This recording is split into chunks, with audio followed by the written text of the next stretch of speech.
नमस्कार, मैं Ankur Verma, lecturer computer engineering department, government polytechnic college Jalore से CS 302 object oriented programming through C++ की video lecture series के second lecture characteristics and benefits of object oriented programming language में आप सभी का हार्दिक स्वागत करता हूं। तो आज का लेक्चर स्टार्ट करने से पहले आइए ज़रा देख लेते हैं कि आज हम इस लेक्चर के अंदर किन किन टॉपिक्स पर डिटेल में चर्चा करेंगे। तो चलिए लेक्चर स्टार्ट करते हैं। तो अब बात करते हैं इनहेरिटेंस की। इनहेरिटेंस एक प्रोसेस है जिसकी मदद से एक क्लास किसी एग्जिस्टिंग क्लास के फीचर्स को एक्वायर कर सकती है। अगर हम सिंपल लाइफ एग्जांपल की बात करें तो जैसे हमारा एंसेस्ट्रल हाउस होता है जो हमारे पूर्वजों ने बनाया है, तो ऐसा ही एक मकान बनाने के लिए हमें कोई आवश्यकता नहीं होती, वो हमें हमारे इनहेरिटेड प्रॉपर्टी के फॉर्म में मिलता है। सिमिलरली अगर किसी क्लास को एक एग्जिस्टिंग क्लास के फीचर्स को एक्वायर करना है तो उस क्लास को उस फीचर्स को फिर से अपनी डेफिनेशन में कोड करने की रिक्वायरमेंट नहीं है, वो इनहेरिटेंस के प्रोसेस से सिंपली उन फीचर्स को एक्वायर कर सकता है। इनहेरिटेंस हायरार्किकल क्लासिफिकेशन के कंसेप्ट को सपोर्ट करता है और इस हायरार्की के अंदर सबसे ऊपर जो बेस क्लास होगी और उसके नीचे जो भी उसके मेंबर्स होंगे उन क्लासेस ने उन बेस क्लास के फीचर्स को एक्वायर किया हुआ होगा और सिंपली ऐसे करते करते हम टॉप लेवल से डाउन लेवल तक पहुंच जाते हैं और जो एंड में हमारी क्लासेस होती है उसको हम कॉन्क्रीट क्लासेस भी बोलते हैं और उनके अंदर बेस क्लास और खुद के कंबाइंड फीचर्स अवेलेबल होते हैं। इस तरह के क्लासिफिकेशन को करने का औचित्य यह है कि हर डिराइव्ड क्लास अपनी बेस क्लास से कुछ ना कुछ एट्रीब्यूट्स को शेयर करती है। एक विकल्प तो यह है कि हम हर एक क्लास में इन एट्रीब्यूट्स को सेपरेटली कोड करें, या फिर दूसरा ऑप्शन जो कोड रीयूजेबिलिटी को फैसिलिटेट करता है उसके अंदर हम इनहेरिटेंस की मदद से जो एग्जिस्टिंग कोड है उसको इस्तेमाल करते हुए सारे कॉमन एट्रीब्यूट्स को एक सिंगल बेस क्लास में रख देते हैं और जिन जिन क्लासेस को इन एट्रीब्यूट्स को यूज़ करने की आवश्यकता होती है वो इस क्लास से खुद को डिराइव कर लेते हैं। तो जो भी कॉमन एट्रीब्यूट्स है वो हर एक इंडिविजुअल क्लासेस में इनहेरिट हो जाते हैं। इसका मतलब है कि यदि हमें किसी क्लास में कुछ फीचर्स को ऐड करना है तो इनहेरिटेंस की मदद से हम बिना उस क्लास को मॉडिफाई किए भी ये काम कर सकते हैं। और इनहेरिट करने के बाद जो नई क्लास बनेगी उस डिराइव्ड क्लास में बेस क्लास और डिराइव्ड क्लास दोनों के ही कंबाइंड फीचर्स प्रेजेंट होंगे। तो हम ये कह सकते हैं कि जो हमारी बेस क्लासेस होती है वो एब्स्ट्रैक्ट होती है और जो हमारी सब क्लासेस होती है वो कॉन्क्रीट होती है। हालांकि इसमें प्योर वर्चुअल फंक्शंस और दूसरे कंसेप्ट्स भी शामिल होते हैं, लेकिन एक सिंप्लिसिटी या एक बहुत लेमैन टर्म्स में बात करें तो जो सब क्लासेस है वो ज़्यादा फीचर रिच होती है, उनमें ज़्यादा फीचर्स और प्रॉपर्टीज़ अवेलेबल होती है और जो बेस क्लास होती है वो सिर्फ बेयर बोन फंक्शनैलिटी को ही सपोर्ट करती है। इनहेरिटेंस को हम एक रियल लाइफ के एग्जाम्पल की मदद से भी समझ सकते हैं। तो जैसा कि आप स्क्रीन पर दिए गए डायग्राम में देख सकते हैं कि यहाँ पर मैंने एक व्हीकल नाम की क्लास बनाई है। यहाँ पे जो भी बॉक्सेस से मैंने रिप्रेजेंट किया है वो क्लास है और सबसे टॉप लेवल पे जो क्लास है उसका नाम है व्हीकल और इसके नीचे मैंने 2 व्हीलर और 4 व्हीलर 2 क्लासेस बनाई हैं। अब इस डायग्राम से जो UML मॉडल की अप्रोच को फॉलो करता है, इसमें ये जो 2 एरोज हैं 2 व्हीलर और 4 व्हीलर के, ये व्हीकल क्लास को पॉइंट कर रहे हैं। यानी कि ये जो 2 व्हीलर और 4 व्हीलर वाली सब क्लासेस हैं ये व्हीकल क्लास से इनहेरिटेड है। तो व्हीकल क्लास को हम बोलेंगे बेस क्लास या फिर सुपर क्लास, और जो हमारी 2 व्हीलर और 4 व्हीलर वाली क्लासेस है इनको हम बोलेंगे सब क्लास या डिराइव्ड क्लास। इससे जो हमने इनहेरिटेंस यूज़ किया है इससे हमें यह फ़ायदा हुआ है कि जो फीचर्स इन दोनों क्लासेस में कॉमन थे वो हमें एक ही जगह डिफाइन करने पड़े।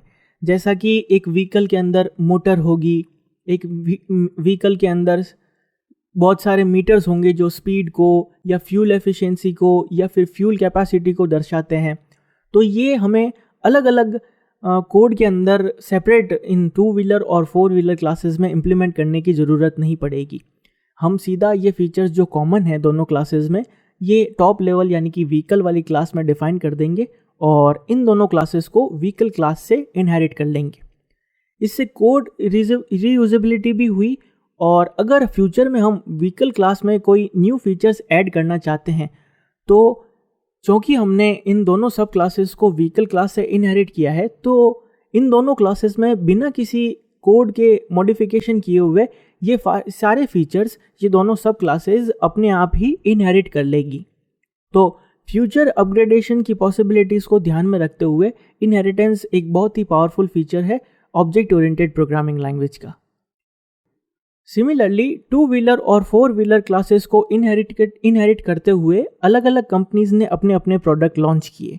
अब 2 व्हीलर के अंदर हम देखें तो बहुत सी चीज़ें कॉमन है, जैसे कि इसके अंदर जैसा नाम सजेस्ट करता है कि 2 व्हीकल्स होंगे, एक चेन सेट होगा, एक इंजन होगा, हेडलाइट होगी, टेल लाइट होगी, इंडिकेटर्स होंगे।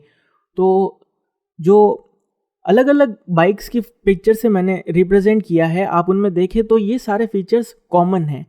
तो अगर हम रियल लाइफ में ऐसी कोई प्रॉब्लम को सॉल्व करें जिसका हायरार्किकल नेचर हो, तो हम इनहेरिटेंस की फॉर्म से हमारी जो प्रॉब्लम है उसको ईजीली कोड में मैप कर सकते हैं।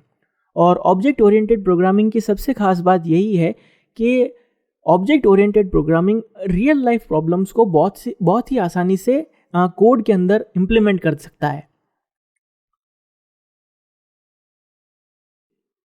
तो आइए बात करते हैं पॉलीमॉर्फिज्म के बारे में। पॉली शब्द का अर्थ होता है मैनी और मॉर्फिज्म शब्द का अर्थ होता है फॉर्म्स। पॉलीमॉर्फिज्म एक ग्रीक शब्द है जिसका अर्थ होता है the ability to take more than one forms, यानी कि एक ऐसा कंसेप्ट या एक ऐसा मैकेनिज्म जिसमें कोई एक एंटिटी एक से ज़्यादा अधिक फॉर्म अलग अलग कंडीशंस में ले सकती है। ऑब्जेक्ट ओरिएंटेड प्रोग्रामिंग अप्रोच में पॉलीमॉर्फिज्म एक इम्पॉर्टेंट रोल प्ले करता है। इसके अंदर ऑब्जेक्ट्स जिनका इंटरनल स्ट्रक्चर तो डिफरेंट होता है लेकिन वो सेम एक्सटर्नल इंटरफेस को शेयर कर सकते हैं। जैसा कि हम अगर बात करेंगे आगे, हम क्लासेस के ऑब्जेक्ट्स बनाएंगे, फिर उनके पॉइंटर टू द क्लासेस भी बनाएंगे या पॉइंटर टू द ऑब्जेक्ट्स भी बनाएंगे। तो इस रन टाइम पॉलीमॉर्फिज्म की मदद से एक बेस क्लास का पॉइंटर एक सब क्लास के ऑब्जेक्ट को पॉइंट कर सकता है। और वर्चुअल फंक्शंस का कंसेप्ट भी है, ऑपरेटर ओवरलोडिंग का कंसेप्ट भी है। अगर हम बात करें कंपाइल टाइम ओवरलोडिंग की, तो उसके अंदर ऑपरेटर ओवरलोडिंग होती है, और दूसरा जो होता है रन टाइम पॉलीमॉर्फिज्म, उसमें हम वर्चुअल फंक्शंस वगैरह इनको यूज़ करते हैं।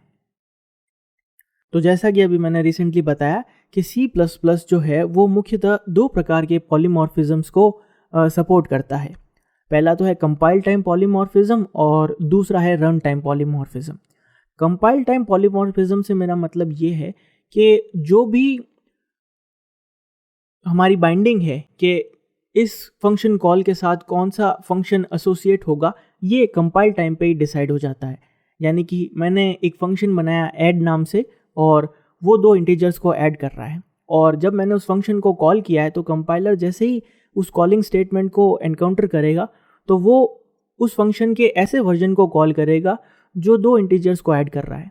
अब अगर मैं इसी क्लास में अगर एक ऐसा फंक्शन बनाता हूँ जिसका नाम तो ऐड है लेकिन वो 3 इंटीजर्स को ऐड करता है, तो जब कंपाइलर ऐसे स्टेटमेंट को एनकाउंटर करेगा जिसमें ऐड के अंदर मैंने 3 आर्ग्यूमेंट्स को पास किया है, तो वो उस फंक्शन को कॉल करेगा जो 3 आर्ग्यूमेंट्स को सपोर्ट करता है। यानी कि फंक्शन का नाम तो सेम है लेकिन कंपाइल टाइम पे ये डिसाइड होता है कि कौन सा फंक्शन उस पर्टिकुलर कॉलिंग स्टेटमेंट के लिए एग्जीक्यूट होगा।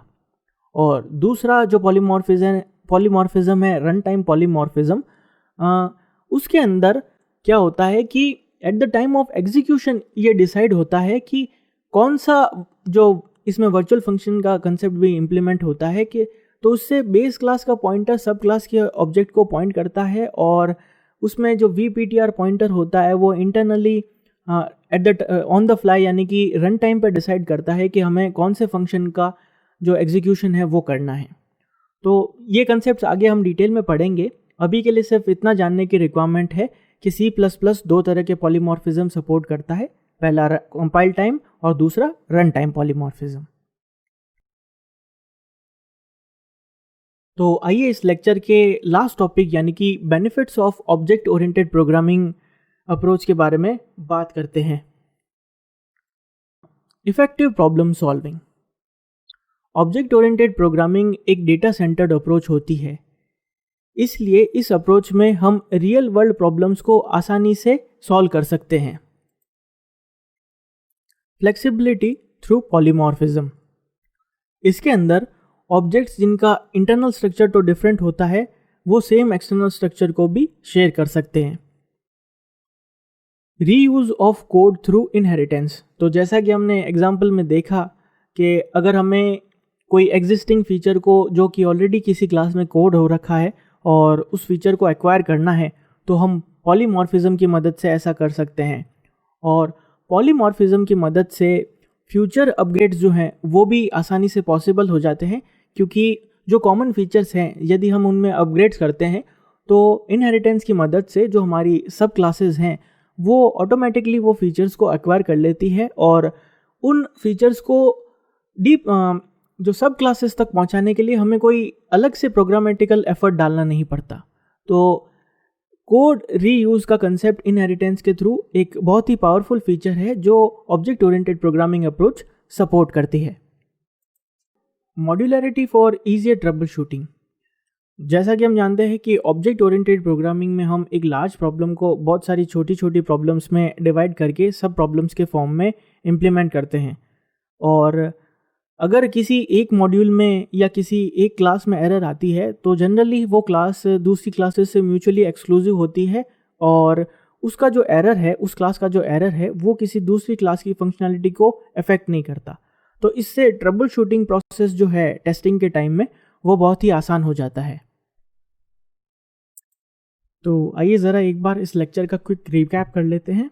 तो सबसे पहले हमने इस लेक्चर में देखा था कि characteristics of object oriented programming में एट्रीब्यूट्स क्या होते हैं। उसके बाद हमने जो क्लास के मेथड्स या मेंबर फंक्शंस होते हैं उनके बारे में चर्चा की थी। फिर हमने देखा कि ऑब्जेक्ट ओरिएंटेड प्रोग्रामिंग में एक क्लास का क्या रोल होता है। उसके बाद में हमने देखा कि एक क्लास से ऑब्जेक्ट्स को कैसे डिफाइन करते हैं और एक ऑब्जेक्ट को मेमोरी में कैसे लोकेशन या एलोकेशन मिलता है। उसके बाद हमने एब्स्ट्रैक्शन के कंसेप्ट पे बात की थी, जिसमें हम सिर्फ एसेंशियल फीचर्स को बताते हैं और बैकग्राउंड कॉम्प्लेक्सिटीज़ को हाइड कर देते हैं और यूज़र को एक सिर्फ सिंपल इंटरफेस प्रोवाइड करते हैं जिससे कि वो क्लास की फंक्शनैलिटी को एक्सेस कर सके। उसके बाद में हमने एनकैप्सुलेशन की बात की थी। एनकैप्सुलेशन के अंदर हमने देखा था कि हम जो हमारा डेटा है और उस पे जो रिलेटेड फंक्शंस है उनको हम एक सिंगल यूनिट यानी कि क्लास में बाइंड या रैप कर देते हैं। और एनकैप्सुलेशन की मदद से हमने ये भी देखा कि जो हमारी क्लास की इंफॉर्मेशन है वो एक्सटर्नल वर्ल्ड से हम कैसे छुपा सकते हैं। इसके बाद हमने देखा कि इनहेरिटेंस क्या होता है और कैसे इनहेरिटेंस का यूज़ करते हुए हम जो कोड रीयूजेबिलिटी है या फिर मॉड्यूलर अप्रोच है या फिर जो सिस्टम की फ्यूचर अपग्रेड्स है उनको कैसे हम आसानी से इम्प्लीमेंट कर सकते हैं। उसके बाद हमने लास्ट कंसेप्ट देखा था पॉलीमॉर्फिज्म का। तो पॉलीमॉर्फिज्म में बेसिकली हमने देखा कि एक जो सिंपल ऑब्जेक्ट है वो या तो कंपाइल टाइम पे या रन टाइम पे अलग अलग फॉर्म्स को एक्वायर कर सकता है। बेस्ड ऑन द रिक्वायरमेंट उस पर्टिकुलर एंटिटी का वो वर्जन सेलेक्ट होता है। और लास्ट में हमने बात की थी benefits of object oriented programming के बारे में। यह टॉपिक पढ़ने के बाद CS 302 का हमारा फर्स्ट यूनिट कंप्लीट हो जाता है और अगले लेक्चर में हम यूनिट 2 स्टार्ट करेंगे। तो आज के लेक्चर में सिर्फ इतना ही। मिलते हैं नेक्स्ट वीडियो में। तब तक के लिए stay home, stay safe. Jai Hind. Thanks for watching guys. Video को लाइक और कमेंट करना ना भूलें। To watch more videos like this from GPC Jalore, please subscribe to this channel and hit the bell icon so that you never miss an update of our upcoming new videos.